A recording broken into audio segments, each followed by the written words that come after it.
እኛ ካህናት ጻድቅ ናቸው ብለናል አላልንም።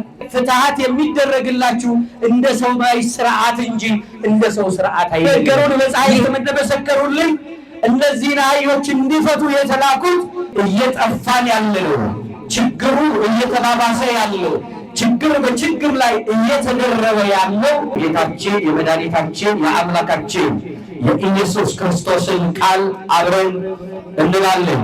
ለጌታ ያስፈልጉታል በሉ። ለማን ያስፈልጉታል? ለጌታ ያስፈልጉታል። ይህንን ቃል መነሻ አድርገን የበዓሉን ጽንሰ ሐሳብ ይዘን ወደ ቤታችን እንድንሄድ በቤታችን ገብተን የምናርፍበት በሕይወታችንም ደግሞ የምናተርፍበት ሰላም የምናገኝበት የአምላካችን የመድኃኒታችን የኢየሱስ ክርስቶስ ቃል ነው። ለጌታ ያስፈልጉታል። ደግማችሁ በሉት እስኪ። ለማን ያስፈልጉታል? ለጌታ ያስፈልጉታል። ይህንን የተናገረው ራሱ አምላካችን መድኃኒታችን ኢየሱስ ክርስቶስ የሰላም ጌታ ነው። ለጌታ ያስፈልጉታል ብሎ ለደቀ መዛሙርቱ መልእክት የሰጠው ማለት ነው። ስለዚህ የሚያስፈልገውን የሚያውቅ እርሱ ስለሆነ ዛሬ የሚያስፈልገውን ነገር ሁላችንም እንድናውቅ ጥቂት የእግዚአብሔርን ቃል ሰምተን እንሄዳለን። ብዙ ሰው ከቤቱ ይመጣል ወደ መቅደስ። መምጣት ጥሩ ነው። ከመቅደሱ የሚነገረውን ከመቅደሱ የሚባለውን በመቅደስ የሚደረገውን ስርዓት ሰምተን በሕይወታችን እንድናተርፍ ግን ምን ያስፈልጋል? ተረጋግቶ እግዚአብሔርን መስማት ያስፈልጋል። ወገኖቼ መጽሐፍ ሲናገር መስማት ከማን ነው ይላል? መስማት ከማን ነው? ከእግዚአብሔር ነው። እውነት የሚመጣው ከመስማት ነው። የሰሙ ሰዎች ያምናሉ፣ ያመኑ ሰዎች ደግሞ ይታዘዛሉ፣ ያተርፋሉ። አባቶቻችን በዘመናቸው እግዚአብሔርን በመስማታቸው አትርፈዋል። አሁን በቤተ መቅደሱ ቅጽር ላይ ስማቸው ተጽፎ በየስፍራው መታሰቢያችን ይደረጋል። ለምንድን ነው ብላችሁ ስታስቡና ስትመረምሩ በዘመናቸው አምላካቸው እግዚአብሔርን በመስማታቸው ነው። ስለዚህ ባለመስማት ያጣናቸው በጣም ብዙ ነገሮች አሉ። መጽሐፍ አሁንም እንዲለን እሺ ብትሉ የምድርን በረከት ትበላላችሁ፣ እንዲህ ብትሉ ግን ሰይፍ ይበላችኋል ነው የሚለን። ወገኖቼ እየጠፋን ያለው ችግሩ እየተባባሰ ያለው ችግር በችግር ላይ እየተደረበ ያለው ለምንድን ነው ብለን ስንጠይቅ እግዚአብሔርን ካለመስማት ካለመታዘዝ እሺ ካለማለት የመነጨ ነው። ዛሬ እሺ ያሉ ወደ እርሱ የመጡ ለምስጋና ተባርከዋል። እኛም ወደ መቅደሱ የመጣ ነው ዛሬ ለማመስገን ነው። የዘንባባ ዝንጣፊ ይዘን ምስጋናውን እንድናቀርብለት በመቅደሱ የተገናኘ ነው እሺ ብለን ነው። ስለዚህ እሺ እንድንልና እንድንታዘዝ ለሁላችን እግዚአብሔር አምላካችን ማስተዋልና ጥበቡን ይስጠን። በዚህ በማቴዎስ ወንጌል ምዕራፍ 21 ቁጥር 3 ላይ መነሻ ያደረግነው ቃል ለጌታ ያስፈልጉታል የሚል ነው። ወገኖቼ ሁላችን ለእግዚአብሔር እናስፈልጋለን። ሁላችን ለጌታ እናስፈልጋለን። ለጌታ የማያስፈልግ የለም። እርሱም ደግሞ ወደ እርሱ የመጡትን ወደ ውጭ አያወጣም፣ በውጭ አይተዋቸውም። እርሱ ራሱ ወደ እኔ የመጣውን ወደ ውጭ አላወጣውም አልተወውም ብሎናል። የማይተውን ጌታ ስለሆነ የጠራን መጠራታችንን እንደ ከንቱ ነገር ሳንቆጥር ለክብር ስለተጠራን የክብርን ጌታ አክብረን እንድንሄድ እግዚአብሔር አምላካችን ለሁላችን ማስተዋልና ጥበብ ይስጠን። እስኪ ነው ብላችሁ እግዚአብሔርን አመስግኑ። አመስግኑ ብትላችሁ ምስጋና ጉልበት ነው። መልካም ጌታችን አምላካችን መድኃኒታችን ኢየሱስ ክርስቶስ በሥጋ ማርያም በተገለጠበት ዘመኑ በዛች በኢየሩሳሌም እየተመላለሰ በነበረበት ዘመን የተፈጸመውን የመጽሐፍ ቅዱስ መነሻ ያደረገ ነው። አምላካችን በዚች በኢየሩሳሌም ቤተፋጌ በሚባለው ስፍራ ሲመላለስ ወደዛች ከተማ ሲገባ የከተማዋ ወይም ደግሞ በኢየሩሳሌም አካባቢ የሚኖሩ ሰዎች ተመለከቱት። ጌታችን እርሱ የመረጣቸው 12 ደቀ መዛሙርት ነበሩ። እነዚህን 12 ደቀ መዛሙርት አስከትሎ ነው በዛች በኢየሩሳሌም ከተማ የሚመላለሰው። ወገኖቼ ጌታችን አምላካችን ኢየሱስ ክርስቶስን ለተለያየ ዓላማ የተከተሉ ሰዎች እንደነበሩ መጽሐፍ ቅዱስ ይናገራል። በልዩ ሁኔታ እርሱ የመረጣቸው በልዩ ሁኔታ የተከተሉት የቃሉን ትምህርት የሚሰሙ የእጁን ታምራት የሚያዩ ደቀ መዛሙርቱ ግን ዕለት ዕለት ከእግሩ ስር አይጠፉም ነበርና ከደቀ መዛሙርቱ መካከል ሁለቱን ጠርቶ በዛች ቤተፋጌ ወደምትባለዋ ከተማ አውራጃ በዛች ሰፈር ሁለቱን ላካቸው ይላል መጽሐፍ ቅዱስ። ለምንድን ነው የላካቸው ከተባለ በትንቢት የተነገረው ቃል ይፈጸም ዘንድ ዛሬ ትንቢትም የተፈጸመበት ቀን ነው፣ የተለየ ቀን ነው። ወገኖቼ በእናታቸው እቅፍ ያሉ የእናታቸውን ጡት ያልጠገቡ ሕፃናት ምስጋና ያቀረቡበት በሰው ዘንድ የተናቁ ያልታሰቡ ደግሞ አገልጋይ ወይም ደግሞ በተለያየ መንገደኛ ለስድብ የምንጠቀመውን ነገር አምላካችን ለበጎ ነገር እንደተጠቀመው በመጽሐፍ ቅዱስ እንመለከታለን። ስለዚህ እነዚህ ሁለት ደቀ መዛሙርት ሁለት አድርጎ ላካቸው ይላል። የታሰሩ እናትና ልጅ የሆኑ የአህዮች ታገኛላችሁ፣ እነዛን የታሰሩትን ፈታችሁ አምጡልኝ ብሎ ጌታችን አምላካችን ደቀ መዛሙርቱን ላካቸው።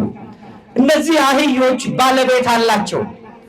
ነገር ግን ፈታችሁ ስታመጡ ለምንድን ነው ቢሏችሁ፣ ለምን ተወስዳላችሁ ቢሏችሁ ለጌታ ያስፈልጉታል በሉ አላቸው። ወገኖቼ ለጌታ የማያስፈልግ ነገር የለም። ዛሬ ከእስራታችን እንድንፈታ ለቤተ ክርስቲያን እንደምናስፈልግ ሁላችን ማወቅ ይጠበቅብናል። ብዙ ሰው ለቤተ ክርስቲያን እርሱ እንደሚያስፈልግ አያውቅም። ቤተ ክርስቲያን ለመስራት ግን ይሯሯጣል። ጥሩ ነው ቤተ ክርስቲያን መስራት። ቤተ ክርስቲያን መስራት መመረጥ መባረክ ነው። የተባረኩ የተመረጡ ሰዎች የእግዚአብሔርን መቅደስ ለመስራት ታድለዋል። ነገር ግን ቅድሚያ እኛ እናስፈልጋለን። እኛ ነን የምናስፈልገው ቅድሚያ። እኛ ነን ቅድሚያ የሥላሴ ቤተ መቅደሶች። እኛ ስንቀደስ ስንባረክ ነው የእግዚአብሔርን መቅደስ መስራት የምንችለው። ወገኖቼ በዛሬው ዕለት ጌታችን ፈታችሁ አምጡልኝ አላቸው ደቀ መዛሙርቱ።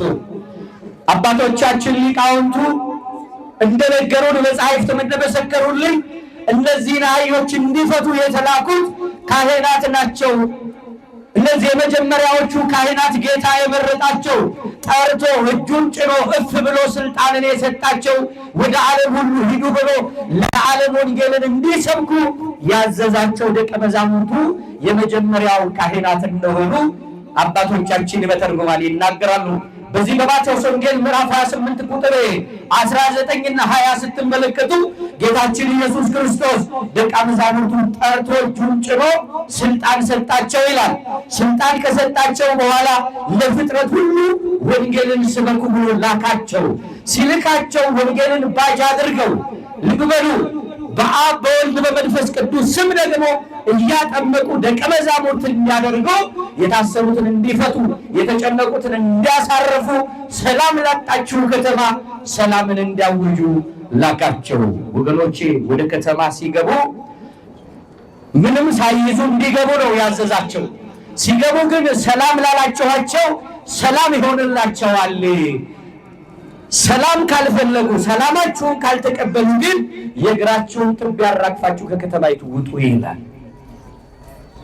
አባቶቻችን ካህናት ወደ ቤታችሁ ሲመጡ ቤት የምትዘጉ ሰዎች አዳፋ ልብስ ስለለበሱ በእናንተ ልክ ስለተመላለሱ በአካባቢያችሁ ስለሚኖሩ ስለምታውቋቸው ትንቋቸዋላችሁ፣ እንንቃቸዋለን። ወገኖቼ ካህናትን መናቅ እግዚአብሔርን መናቅ ነው። አይንተ እግዚአብሔር ይባላሉ፣ የእግዚአብሔር አይኖች ይባላሉ። እግዚአብሔር የሚሰራባቸው የእግዚአብሔር እጆች ናቸው ካህናት። ይህንን ማወቅ ማየት የሚቻለው በመንፈስ ብቻ ነው። ሰው ልብ በሉ ካላስተዋለ የእግዚአብሔርን ጥበብና እውነት ካልመረመረ ነገርን ሁሉ በሥጋ ነው የሚያዩ። መንፈሳዊ ዓለም ለሱ ተረት ነው። አንዳንድ ሰዎች አሁን አሉ፣ ሌላ ቤተ እምነት ላይ ያሉ ሰዎች አሉ። ምን ይላሉ? የካህናትን አገልግሎት ክህነት የለም ተሽሯል የሚሉ ሰዎች አሉ። መቅደስ የለም ተሽሯል የሚሉ ሰዎች አሉ። ዛሬ ጌታ በኢየሩሳሌም ተጭኖ ወደ መቅደስ ገባ። መቅደሱን አጸዳ።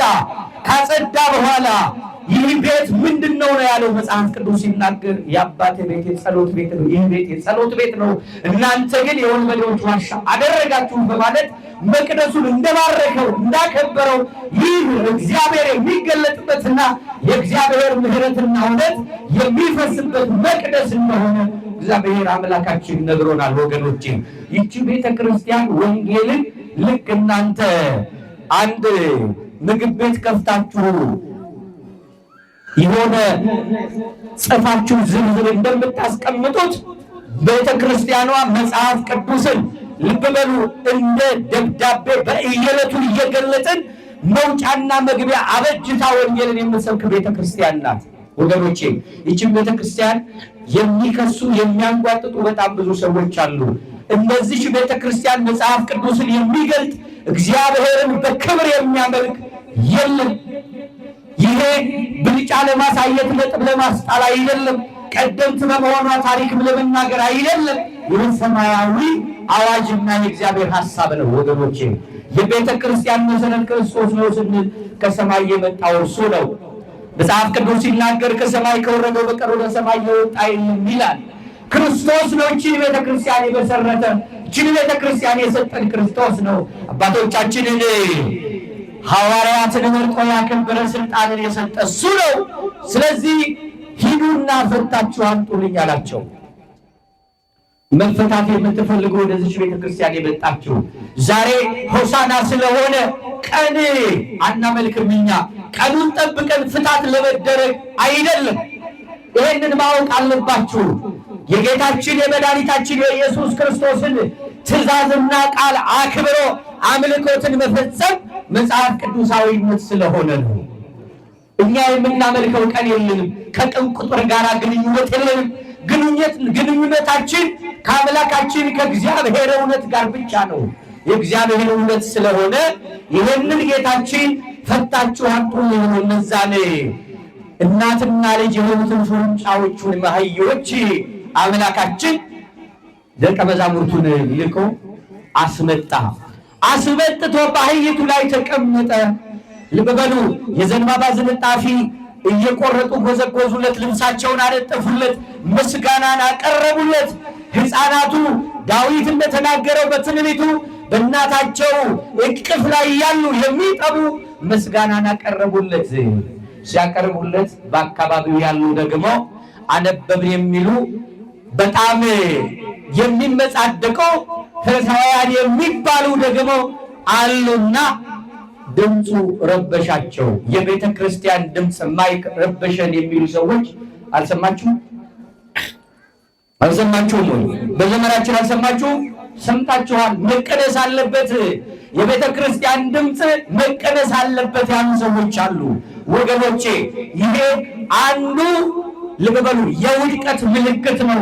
አባቶቻችን እኛ የምናውቀው መቅደስ በማነጽ ታሪክን በመስራት አሁን የምንመለከታቸው በየትኛውም ስፍራ ያሉ የሚነበቡ የሚታዩ ቅርሶች ሁሉ የተሰሩት እግዚአብሔርን የሰሙ ከእግዚአብሔር ጋር የሰሯቸው ናቸው።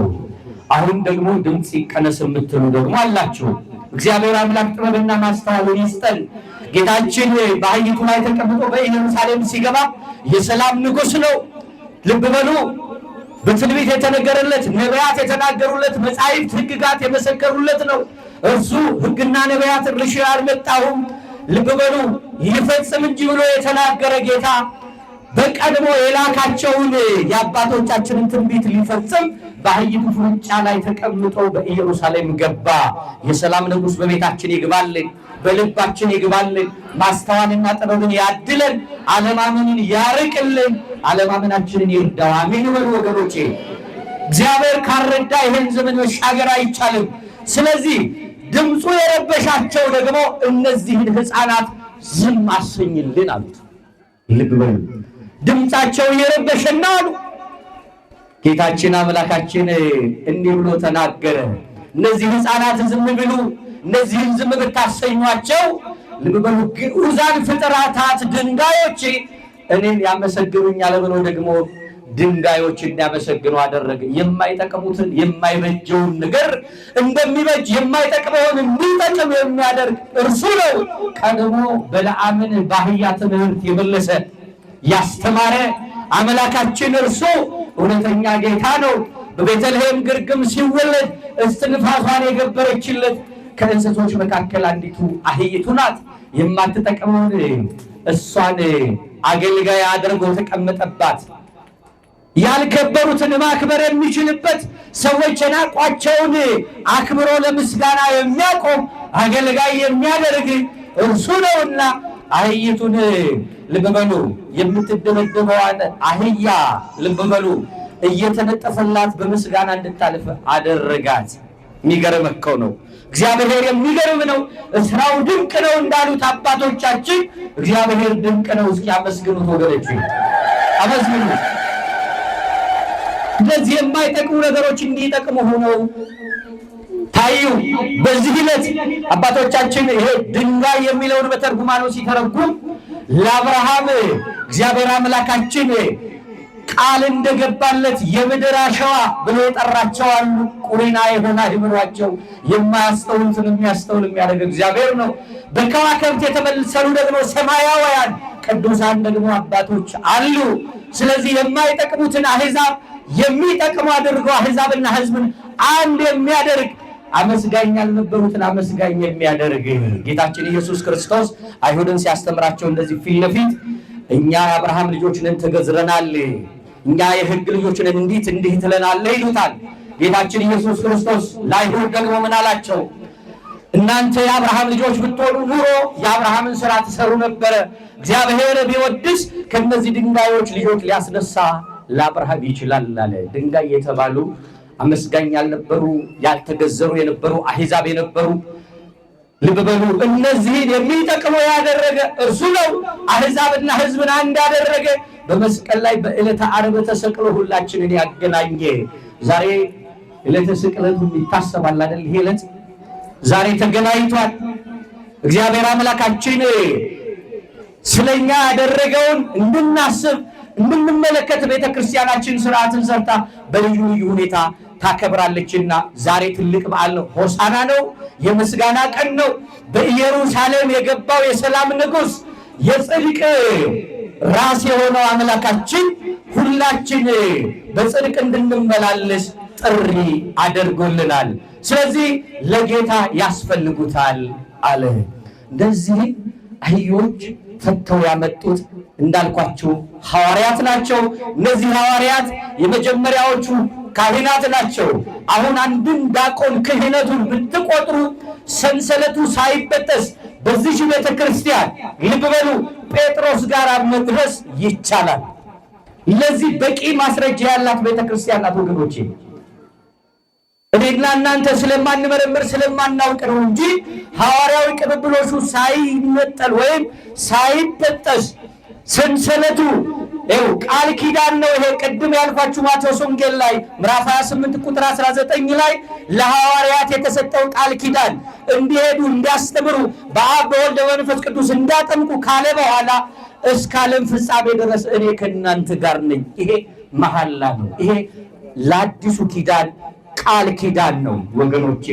በቤተ ክርስቲያናችን የብሉይ ኪዳን አገልግሎት ያለ የሚመስላቸው ሰዎች አሉ።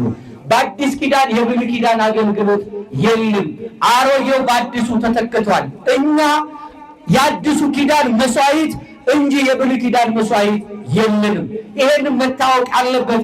ክህነቱም ቢሆን እንዲሁ እኛ የብሉይ ኪዳን ካህናት የሉንም። የአዲስ ኪዳን ካህናት ናቸው ያሉ። የአዲስ ኪዳን ካህናት ሞት የማይከለክለው ክህነቱ እንደ መልከ ጼዴቅ የሆነ ለዘላለም ሊቀ ካህን የሆነ ወደ እርሱ የሚመጡትን የሚምር ራሱ ካህን ሆኖ መስዋዕቱን ያቀረበ ራሱ መስዋዕት ሆኖ የቀረበ ከሦስቱ ቅዱስ አንዱ ቅዱስ ከሦስቱ አካል አንዱ አካል አካላዊ ቃል ወልድ ኢየሱስ ክርስቶስ ከሥጋ ማርያም የተወለደ በተዋህዶ የተገለጠ እርሱ ሊቀ ካህን ነው። እርሱ ነው አባቶቻችንን ካህናት ያደረጋቸው። ክህነቱ ሞት ሊይዘው አይችልም። ወደ እርሱ የሚመጡትን ሁሉ ደግሞ የሚምር ሊቀ ካህን ነው። የቀደመው ሊቀ ካህን የሚባለው ልብ በሉ ከካህናቱ መካከል ተመርጦ በዓመት አንድ ጊዜ የሕዝቡን ኃጢአት ይዞ ወደ ቅድስተ ቅዱሳን ወደ መቅደስ የሚገባ ነው። ሞት የሚከለክለው ነው። ለራሱ ድካም ደግሞ ስለ ኃጢአቱ መስዋዕት የሚያቀርብ ነው። መስዋዕት ካቀረበ በኋላ ነው የሕዝቡን መስዋዕት ይዞ የሚገባው። የአዲስ ኪዳኑ ሊቀ ካህን ግን መስዋዕት ማቅረብ አይገባው። እሱ ጻድቅ ነው ወገኖቼ። እንደገና ደግሞ መስዋዕት ደግሞ አያስፈልገውም። ራሱ ደግሞ መስዋዕት ነው። ይሄ ሊቀ ካህን ነው ይዞን የገባው። ክብር ለሱ ይሁን ወገኖቼ። የቀደመው ካህን ወደ ቅድስተ ቅዱሳን የሚገባው እግሩን ታስሮ ነው። ምናልባት ተቀስፎ ይቀራል ተብሎ ማለት ነው። የአሁኑ ካህናት ግን ታስረው አይገቡም። እርሱ ገብቷል። እሱን ተከትለው ገብተዋል። እውነተኛው መንገድ የተባለው እውነተኛው ሃይማኖት የተባለው ወደ አባቱ መንግሥት ይዞን የገባው እርሱ በዛሬው ዕለት በአህይቱ ፍርጫ ላይ ተቀምጦ ወደ ኢየሩሳሌም የገባው የሰላም ንጉሥ ነው። ኧረ ክብር ይገባዋል። አመስግኑ ብለን። ስለዚህ ወገኖቼ ወደዚህ ብችት ቤተ ክርስቲያን የመጡ ሁሉ ወደ ውጭ አይወጡም። ለጌታ ያስፈልጉታል። ዛሬ ፍትሐት የሚደረግላችሁ እንደ ሰማያዊ ስርዓት እንጂ እንደ ሰው ስርዓት አይደለም። ይሄ የሰማያዊ የክርስቶስ ስርዓት እንጂ የሰዎች አይደለም።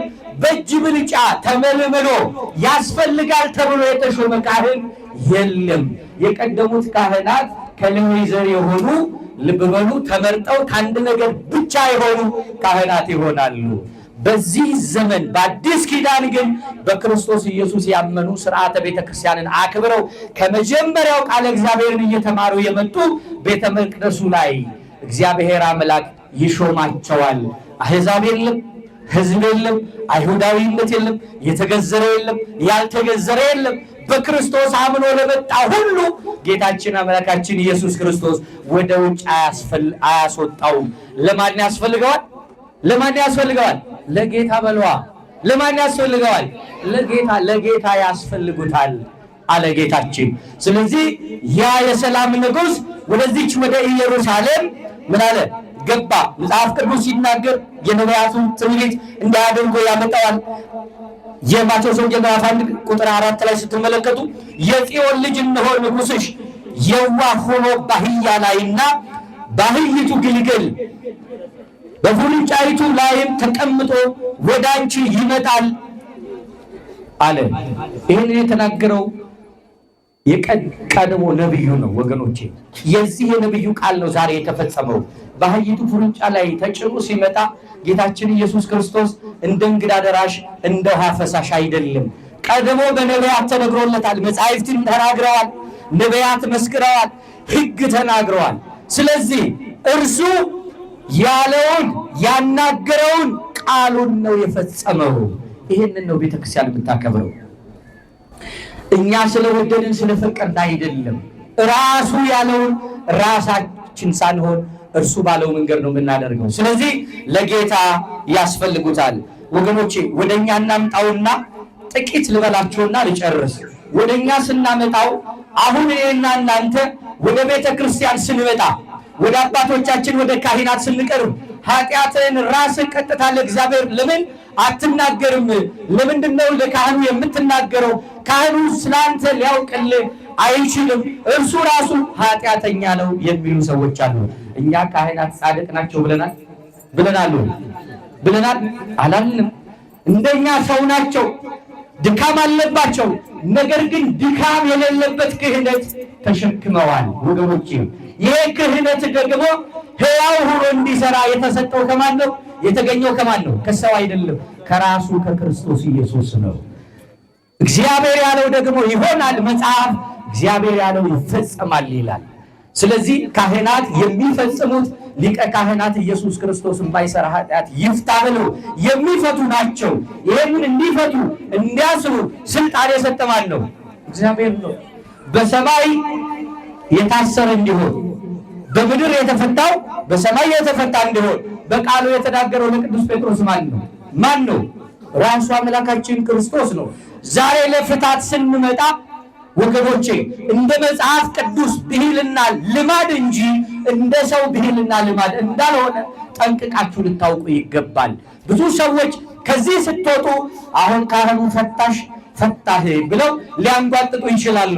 የሚገርማችሁ የማይታይ ነገር አለ፣ ነገር ግን ሲሰራ የሚታይ መጽሐፍ ቅዱስ ሲናገር እንዲህ ይላል፣ አጠገብህ ያለው ወንድምህን እንደራስህ ሳትወደው በአይን የማታየውን ወይም የማይታየውን በእውነትና በመንፈስ የሚመለከውን እግዚአብሔርን እንዴት ልታየው ትችላለህ ይላል። ይሄ ማለት ምን ማለት ነው ብላችሁ መጽሐፍ ቅዱስን ስትመረምሩ አጠገባችሁ ያለውን ወንድማችሁን እንድትወዱ ቅድሚያ የምታዩትን እንድታከብሩ የሚያዘው ማን ነው? እግዚአብሔር ነው። ስለዚህ ያንን ሰው ስንወደው የማይታየውን እግዚአብሔርን እያከበር ነው እንደሆነ ሁሉ ካህኑን አክብረን ኃጢአታችንን ተናዘን ለኃጢአታችን ስርየት እንድናገኝ ለካህኑ ኑዛዜ ስንናገር ካህኑ ኑዛዜ ሲሰጠን ያንን ተግባራዊ ስናደርግ እግዚአብሔርን እና እናንተን ይምረናል። ቀጥታ እግዚአብሔርን አየዋለሁ የሚለው ሰው ውሸቱን ነው። ከሚያየው ነገር ሳይታመን ለሚያየው ነገር ክብር ሳይሰጥ የሚያየውን ነገር የእግዚአብሔርን ትእዛዝ ሳያከብር የማይታየውን እግዚአብሔርን ሊያየው አይችልም። ወገኖቼ እግዚአብሔር አሰራሩ እንዲህ ነው ካለ አሚን ከማለት ውጪ አማራጭ የለም። ለምን መሰላችሁ? እግዚአብሔር በቤተ መንግስት ይመጣል ብለው የጠበቁ ሰዎች እንደነበሩ አባቶቻችን ይናገራሉ። ክርስቶስ ልብ በሉ ሰራዊት አስከትሎ በፈረስ ብዙ ሰራዊትን አስከትሎ ወደዛች ወደ ኢየሩሳሌም መግባት ይችላል። እርሱ ግን ሰዎች ባልጠበቁት መንገድ ይሰራልና በአህያይቱ ፍሩጫ የሰላም ንጉሥ ወደ ኢየሩሳሌም ወደዛች ከተማ ገባላት። ሰላም እንዲሆንልን ከፈለግን የእግዚአብሔር የሆነውን ነገር ሁሉ መያዝ ይጠበቅብናል። አሜን ማለትን መልመድ አለብን። ስለዚህ ከእግዚአብሔር ጋር የሆነ ልብ በሉ ከእግዚአብሔር ጋር ይሰራል። ከእግዚአብሔር የሆነ እግዚአብሔርን ይሰማል ነው የሚለው መጽሐፍ። ከእግዚአብሔር ያልሆነ እግዚአብሔርን ሊሰማና ሊያውቅ አይችልም። ከሥጋ የተወለደ ሥጋ ነው ተብሎ ተጠርቷል። ባለፈው ሳምንት ኒቆዲሞስን አክብራቸዋል። ስለ ኒቆዲሞስ ሲሰበክ ሰምታችኋል። ኒቆዲሞስ የአይሁድ መምህር እንደሆነ የአይሁድን ትምህርት እንደሚያውቅ ባለጸጋ ሕግ አዋቂ ሕግ ተርጓሚ እንደነበረ ሰምታችኋል። ሕግ ማወቁ ግን የአይሁድ መምህር መሆኑ መንፈሳዊውን ዓለም እንዲረዳ አላደረገውም። ጌታ ከሥጋ የተወለደ ሥጋ ነው፣ ከመንፈሱ የተወለደ መንፈስ ነው። ነፋስ ወደሚፈልገው ይነፍሳል፣ ከየት እንደሆነ አታውቅም ብሎ ነግሮታል። የመንፈስን አሰራር ለማወቅ ማመን፣ እንደ እግዚአብሔር ሐሳብ መኖር፣ የአባቶቻችንን ትእዛዝ ማክበር፣ እንደ ቤተክርስቲያን ስርዓትና ሕግ መመላለስ ይጠቅማል። ወገኖቼ የማይጠቅመውን የሚጠቅም የሚያደርግ ሰዎች የናቁትን የሚያከብር እርሱ ነውና ዛሬ አንደበታችን ለምስጋና ያልተከፈተ በዘፈን ያለን ለዓለሙ ጊዜ የሰጠን 24 ሰዓት የምንደክም ለእግዚአብሔር ግን ደቂቃዎች የሌለን በጣም ብዙ ሰዎች አለን።